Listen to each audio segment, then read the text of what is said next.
നമ്മുടെ ബുക്കിൽ കൊടുത്തിരിക്കുന്നത് ഫുൾ തെറ്റായിരുന്നു. അപ്പം ഞാനിത് രണ്ടാമത് റീവർക്ക് ചെയ്തതാണ്. ഞാൻ കറക്റ്റ് പാറ്റേൺ ഇതിൻ്റെ എൻഡിൽ കൊടുത്തിരിക്കാം. ഹായ് ഗൈസ്, നമുക്കപ്പോൾ ഇനി ആൽമണ്ട് റിഡ്ജസ് നമുക്ക് ഈ ഒരു ബാംബു കോട്ടൺ യാൺ വെച്ചിട്ട് ഉണ്ടാക്കി നോക്കാം കേട്ടോ. ഇന്നത്തെ ഈ DKVT യാണിന് ഞാനിവിടെ ഉപയോഗിക്കുന്നത് 3.5 mm ഹുക്കാണ് കേട്ടോ. അപ്പം ഞാൻ ഈ ഒരു യാണിൻ്റെ ഓൺലൈൻ മേടിക്കാനുള്ള ലിങ്ക് ഞാൻ താഴെ ഡിസ്ക്രിപ്ഷനിൽ കൊടുത്തിരിക്കാം. ഇപ്പം നമുക്ക് ഫസ്റ്റ് ഈ ഒരു ആൽമണ്ട് റിഡ്ജസ് ഉണ്ടാക്കാൻ വേണ്ടത് 8ന്റെ മൾട്ടിപ്പിളാണ് ഫൗണ്ടേഷൻ ചെയിൻ ആയിട്ട് വേണ്ടത്, +5 ചെയിൻ വേണം. അപ്പം നിങ്ങൾക്ക് ഒന്നെങ്കിൽ 8 എടുക്കാം, അല്ലെങ്കിൽ 16 എടുക്കാം, അല്ലെങ്കിൽ 32 ചെയിൻ എടുക്കാം. അപ്പം ഞാനിപ്പോൾ ഇവിടെ ചെയ്തിരിക്കുന്നത് 16 ചെയിനും പ്ലസ് ഒരു 5 ചെയിനും, അതായത് 21 ചെയിനാണ് നമ്മളിവിടെ ചെയ്തിരിക്കുന്നത് ഫൗണ്ടേഷൻ ചെയിനായിട്ട്. ഇനി നമുക്കിത് എങ്ങനെ ചെയ്യേണ്ടതെന്ന് വെച്ച് കഴിഞ്ഞാൽ നമ്മൾ ഈ ഒരു ഫസ്റ്റ് സ്റ്റിച്ച് വിട്ടിട്ട് സെക്കൻഡ് സ്റ്റിച്ചിലോട്ട് സ്ലിപ്പ് സ്റ്റിച്ചാണ് ചെയ്യുന്നത്. ഓക്കെ, ഇപ്പോൾ ഫസ്റ്റ് ചെയിൻ മാത്രമാണ് നമ്മൾ വിട്ടിരിക്കുന്നത് കേട്ടോ.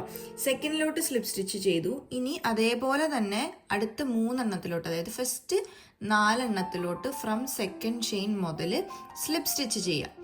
ഞാനിവിടെ ആദ്യത്തെ ഒരു ചെയിൻ വിട്ടതിന് ശേഷം 4 എണ്ണത്തിലാണ് സ്ലിപ്പ് സ്റ്റിച്ച് ചെയ്തിരിക്കുന്നത്.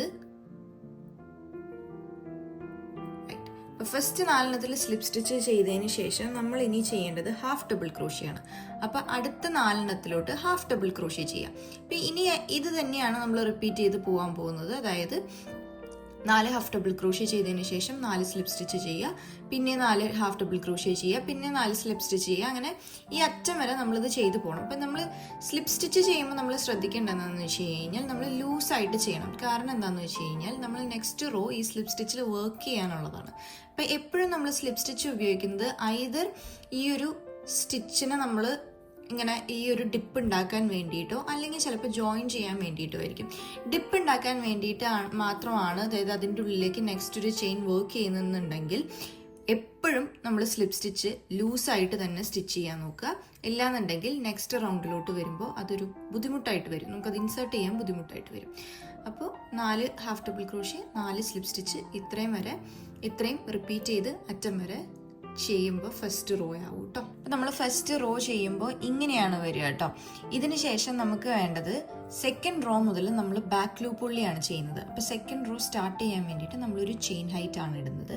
അതിനുശേഷം ഈ 4 സ്ലിപ്പ് സ്റ്റിച്ച് ചെയ്തതാണല്ലോ നമ്മൾ നിർത്തിയത്. ആദ്യത്തേൽ പിന്നെയും സ്ലിപ്പ് സ്റ്റിച്ച് ചെയ്ത് തന്നെ സ്റ്റാർട്ട് ചെയ്യാം. ഓക്കെ, നമ്മൾ വ്യത്യാസമൊന്നും വരുത്തുന്നില്ല, പക്ഷേ ഈ ഒരു റോ മുതൽ ബാക്ക് ലൂപ്പ് ഉള്ളിയാണ് ചെയ്യുന്നത്. അത് ആ ഒരു റിഡ്ജ് ഫോം ചെയ്യാനാണ്. അപ്പോൾ ഫസ്റ്റ് 4 എണ്ണത്തിൽ സെയിം ആദ്യം ചെയ്ത പോലെ തന്നെ സ്ലിപ്പ് സ്റ്റിച്ച് ചെയ്ത് തുടങ്ങുക, പിന്നത്തേൽ ഹാഫ് ഡബിൾ ക്രോഷ്യ ചെയ്യുക, പിന്നെ 4 എണ്ണത്തിൽ സ്ലിപ്പ് സ്റ്റിച്ച് ചെയ്യുക, അങ്ങനെ കണ്ടിന്യൂ ചെയ്ത് പോവുക. പക്ഷെ നമ്മൾ സെക്കൻഡ് റോ മുതൽ നമ്മൾ ചെയ്യാൻ പോകുന്നത് ബാക്ക് ലൂപ്പ് ഉള്ളിയാണ്.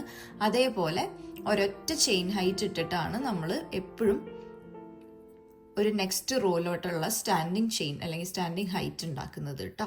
അപ്പം നമ്മൾ സെക്കൻഡ് റോ, ഫസ്റ്റ് റോയും സെക്കൻഡ് റോയും സെയിം തന്നെയാണ് ചെയ്തത്, പക്ഷെ സെക്കൻഡ് റോ നമ്മൾ ബാക്ക് ലൂപ്പ് പുള്ളി വെച്ചിട്ടാണ് ചെയ്തത്. ഇനി നെക്സ്റ്റ് റോയും ബാക്ക് ലൂപ്പ് പുള്ളി തന്നെയാണ്. അതിന് വേണ്ടിയിട്ട് ഒരു ചെയിൻ ഹൈറ്റ് 1 ഇട്ടു. ഇതിൽ റിവേഴ്സ് ആണ് വരിക. അതായത് നമ്മളിപ്പോൾ സ്ലിപ്പ് സ്റ്റിച്ച് ചെയ്തിട്ടില്ലേ, ആ സ്ലിപ്പ് സ്റ്റിച്ച് ചെയ്തോടത്തൊക്കെ നമ്മൾ ഹാഫ് ഡബിൾ ക്രോഷ്യ ചെയ്തു. അതായത് 1 സ്റ്റാൻഡിങ് ഹൈറ്റ് ഇട്ടിട്ട് 1 ചെയിൻ സ്റ്റാൻഡിങ് ഹൈറ്റ് ഇട്ടതിന് ശേഷം നമ്മൾ ചെയ്യാൻ പോകുന്നത് ഇവിടെയൊക്കെ ഹാഫ് ഡബിൾ ക്രോഷ്യയാണ് ചെയ്യുന്നത്. ഫസ്റ്റ് 4 എണ്ണത്തിലോട്ട് ഹാഫ് ഡബിൾ ക്രോഷ്യ, പിന്നത്തെ 4 എണ്ണത്തിലോട്ട് സ്ലിപ്പ് സ്റ്റിച്ച്, പിന്നെ ഹാഫ് ഡബിൾ ക്രോഷ്യ, പിന്നെ സ്ലിപ്പ് സ്റ്റിച്ച്, ഇങ്ങനെയാണ് പോവുക. അതപ്പോൾ ബാക്ക് ലൂപ്പ് ഉള്ളി വെച്ചിട്ട് ചെയ്യും. അപ്പം അങ്ങനെ ചെയ്ത് കഴിയുമ്പോഴാണ് നമുക്കൊരു ഹൈറ്റ് ഇവിടെ ഫോം ആവാം. ഞാൻ സ്റ്റാർട്ട് ചെയ്യുന്നത് 4 ഹാഫ് ഡബിൾ ക്രോഷ്യയിലാണ്. ഇത് കണ്ടോ, 4 ഹാഫ് ഡബിൾ ക്രോഷ്യ ചെയ്തു. ഇനി നമ്മൾ ഇവിടെ സ്ലിപ്പ് സ്റ്റിച്ച് ചെയ്യും, ഇതിലേക്ക് ഹാഫ് ഡബിൾ ക്രോഷ്യ ചെയ്യും, ഇവിടെ പിന്നെയും സ്ലിപ്പ് സ്റ്റിച്ച് ചെയ്യും, ഹാഫ് ഡബിൾ ക്രോഷ്യ ചെയ്യും. ഇങ്ങനെയാണ് റോ 3 കംപ്ലീറ്റ് ചെയ്യുക കേട്ടോ. ആ റോ 3 ചെയ്തതിന് ശേഷം റോ 4ലോട്ടും സെയിം ചെയിൻ ഹൈറ്റ് ആണ് നമ്മൾ ഇടുന്നത്, 1 തന്നെയാണ് ഇടുന്നത്. അതിനുശേഷം നമ്മൾ പിന്നെയും ഈ ഒരു തൊട്ട് മുന്നത്തെ റോ എങ്ങനെയാണോ ചെയ്തത്, റോ 3യും റോ 4ഉം സെയിം ആണ്. അതായത് ആദ്യം തന്നെ 4 ഹാഫ് ഡബിൾ ക്രോഷ്യ ചെയ്യുക, അതിനുശേഷം 4 സ്ലിപ്പ് സ്റ്റിച്ച് ചെയ്യുക, 4 ഹാഫ് ഡബിൾ ക്രോഷ്യ ചെയ്യുക. ഇത് റിപ്പീറ്റ് ചെയ്യുക അറ്റം വരെ. ഓക്കെ, അപ്പോൾ ഇതിൻ്റെ ഒരു പ്രത്യേകത എന്താണെന്ന് വെച്ച് കഴിഞ്ഞാൽ ബാക്ക് ലൂപ്പിൽ കൂടെ ഉള്ളിൽ മാത്രം ചെയ്യുന്നത് കൊണ്ട് നമുക്ക് ആ ഒരു റിഡ്ജ് ഫോം ആവും. ഇങ്ങനെയാണ് നമ്മൾ ആ ഒരു ഫോർമേഷൻ ഉണ്ടാക്കുന്നത്. ഇനി ബാക്കി ഇതെങ്ങനെയാണ് എക്സ്റ്റെൻഡ് ചെയ്യണേന്നൊക്കെ ഞാൻ ഇതിന്റെ കംപ്ലീറ്റ് ഈ ഒരു റോയും കൂടെ തീർത്ത് കഴിയുമ്പോൾ പറഞ്ഞുതരാം കേട്ടോ. അപ്പൊ നമ്മുടെ ആൽമണ്ട് റിഡ്ജസ് ഇങ്ങനെയാണ് വന്നിരിക്കുന്നത് കേട്ടോ.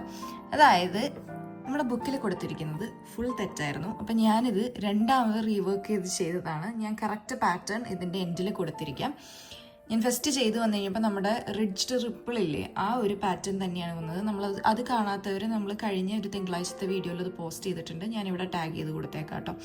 അപ്പോൾ ഇതാണ് ഇതിൻ്റെ ഒരു കറക്റ്റ് ഫോർമേഷൻ. അപ്പോൾ നിങ്ങളിത് എന്താ ചെയ്യേണ്ടതെന്ന് വെച്ച് കഴിഞ്ഞാൽ, നമുക്ക് ഫൗണ്ടേഷൻ ചെയിനായിട്ട് വേണ്ടത് 8ന്റെ മൾട്ടിപ്പിളും പ്ലസ് ഒരു 5 ചെയിനുമാണ്. അപ്പം 8ന്റെ മൾട്ടിപ്പിൾ എന്ന് പറഞ്ഞു കഴിയുമ്പോൾ നിങ്ങൾ എന്താ ചെയ്യേണ്ടതെന്ന് വെച്ച് കഴിഞ്ഞാൽ, നിങ്ങൾക്ക് എന്താണോ നിങ്ങൾ ഉണ്ടാക്കുന്നത് അതിൻ്റെ നീളം കറക്റ്റായിട്ട് അളന്നിട്ട് നിങ്ങൾ അത്രയും 8ന്റെ മൾട്ടിപ്പിൾ എടുക്കുക. അതിനുശേഷം ഒരു 5 സ്റ്റിച്ചും കൂടെ എക്സ്ട്രാ ഇടുക. അപ്പോഴാണ് കറക്റ്റായിട്ട് വരിക. അതിനുശേഷം നമ്മൾ ആദ്യത്തെ ഒരു ചെയിൻ വിട്ടിട്ട് നമ്മൾ പിന്നെ എല്ലാം 4 സ്ലിപ്പ് സ്റ്റിച്ച് ചെയ്തു, 4 ഹാഫ് ഡബിൾ ക്രോഷ്യ ചെയ്തു, 4 സ്ലിപ്പ് സ്റ്റിച്ച് ചെയ്തു, 4 ഹാഫ് ഡബിൾ ക്രോഷ്യ ചെയ്തു, 4 സ്ലിപ്പ് സ്റ്റിച്ച് ചെയ്തു. ഇങ്ങനെ അറ്റം വരെ, ഇപ്പോൾ ഇത് എനിക്ക് വന്നിരിക്കുന്ന കണക്ക് വെച്ചിട്ടാണത്, എന്നാൽ അറ്റം വരെ 4 slip stitch, 4 half double crochet എന്നുള്ളത് ഓൾട്ടർനേറ്റീവായിട്ട് റിപ്പീറ്റ് ചെയ്ത് എൻഡ് വരെ പോവുക.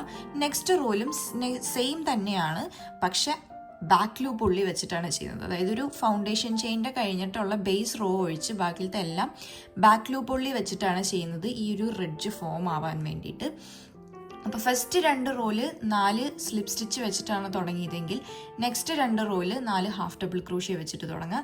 പിന്നത്തെ 2 റോയിൽ 4 സ്ലിപ്പ് സ്റ്റിച്ച് വെച്ച് തുടങ്ങുക. അങ്ങനെയും കൂടി ഓൾട്ടർനേറ്റ് ചെയ്യുക. ഓക്കെ, ഇപ്പം ഈ ഒരു 2 ഓൾട്ടറേഷൻ നിങ്ങൾ കറക്റ്റായിട്ട് എണ്ണി ചെയ്ത് കഴിഞ്ഞാൽ നിങ്ങൾക്ക് മനസ്സിലാവും. അതിനുശേഷം നമ്മുടെ റോ കൗണ്ട് ചെയ്തിട്ട് നമുക്ക് എത്ര വീതിയിലും എത്ര നീളത്തിലും വേണമെന്നുള്ളത് കണ്ടുപിടിച്ചിട്ട് നമ്മൾ പ്രൊജക്റ്റ് ഉണ്ടാക്കാം. ഓക്കെ, അപ്പോൾ ഈ എല്ലാ റോയ്ക്കും നമുക്കൊരു ചെയിൻ ഹൈറ്റ് വേണ്ടത് 1 ചെയിൻ ഹൈറ്റ് ആണ്. അതും കൂടെ മനസ്സിൽ വെച്ചേക്കാം. വെരി സിമ്പിൾ പാറ്റേൺ ആണ്. ഇതൊരു ഇൻ്റർമീഡിയറ്റ് ലെവലിൽ വരുന്ന പാറ്റേൺ ആണ്, പക്ഷെ സിമ്പിളായിട്ട് മനസ്സിലാക്കാൻ വേണ്ടിയിട്ടാണ് ഞാനിങ്ങനെ പറഞ്ഞത്. അപ്പോൾ ബുക്കിലല്ലാത്ത കറക്റ്റ് ചെയ്ത പാറ്റേൺ ഞാൻ ഇതിൻ്റെ എൻഡിൽ കൊടുക്കാം കേട്ടോ.